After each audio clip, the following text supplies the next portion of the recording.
पवन सिंह जो वहाँ चुनाव लड़ रहे हैं वो अपने मन से थोड़े लड़ रहे हैं, भारतीय जनता पार्टी के द्वारा उनको लड़ाया जा रहा है।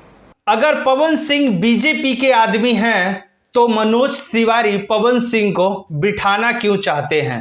जो इंडिया गठबंधन से भी चुनाव लड़ने का ऑफर था, लेकिन पता चला कि सामने भाजपा है तो नहीं लड़ा।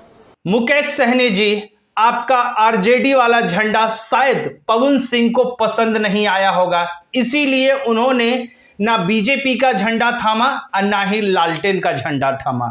यानी कि वो उन्होंने सोच लिया कि भाई निर्दलीय ही चुनाव लड़ लिए। लेकिन ऐसे में जब आप आरोप लगा रहे हैं तो भाई सवाल खड़ा होता है कि आप भी कहीं डर तो नहीं गए?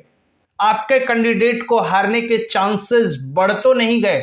आप जिस तरीके से बयानबाजी कर रहे हैं उससे तो यही साबित हो रहा है कि पवन सिंह का जो भौकाल दिख रहा है, यूं कहें जिस तरीके से रैली से ही, यानी कि पहला ही 23 और 24 को जिस तरीके से उन्होंने भव्य रैली किया था, रोड शो किया था, उसके बाद से ही कहीं ना कहीं कसस तो है कि भाई जो गठबंधन वाली सरकार है उस कहीं सा निकल ना जाए और ऐसे में निर्दलीय पवन सिंह जीत ना जाए। क्योंकि नामांकन में जिस तरीके से पवन सिंह के लिए फैन फॉलोइंग जो देखने को मिला, काराकाट में जिस तरीके से हुजूम देखने को मिला, महिलाओं का जिस तरीके से पवन सिंह की तरफ रुझान देखने को मिल रहा है, साथ ही साथ जिस तरीके से राजपूत जो समीकरण है, ब्राह्मण और राजपूत का जो समीकरण है, वो कहीं ना कहीं पवन सिंह की तरफ घूमता हुआ नजर आ रहा है। और अब यादवों की जो लाठी है वो धीरे धीरे कहीं ना कहीं मूवमेंट की तरफ आ चुका है। यानी कि हालांकि यादवों की लाठी है जो अभी तक पवन सिंह की तरफ घुमा नहीं है, लेकिन उसमें से भी 15 से 20% लोग हैं जो कि नामांकन के दिन जो पवन सिंह ने भव्य कार्यक्रम किया, जो रैली किया, उसमें कहीं ना कहीं यादवों की लाठी वो कहीं ना कहीं 15 से 20% लोग पवन सिंह की तरफ मुड़ गया है।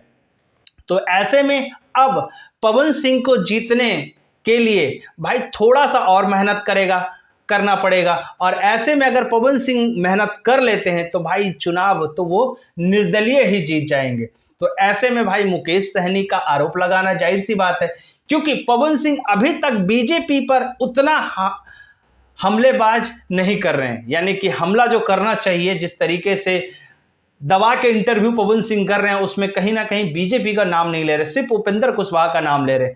तो भाई उपेंद्र कुशवाहा को हराने के लिए पवन सिंह ने जो ठाना है वो लगता है कर ही देंगे और बीजेपी के ही कैंडिडेट को ही हराएंगे।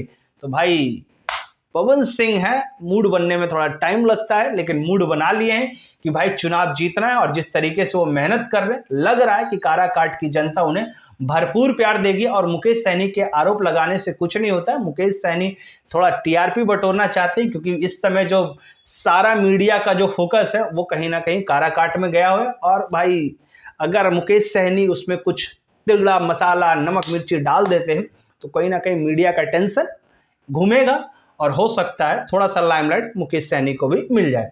फिलहाल क्या लग रहा है, बीजेपी के आदमी है पवन सिंह या फिर निर्दलीय आदमी है? जो भी सोचते हैं नीचे कमेंट बॉक्स में जरूर बताइएगा। मिलते हैं अगले वीडियो में, तब तक के लिए धन्यवाद।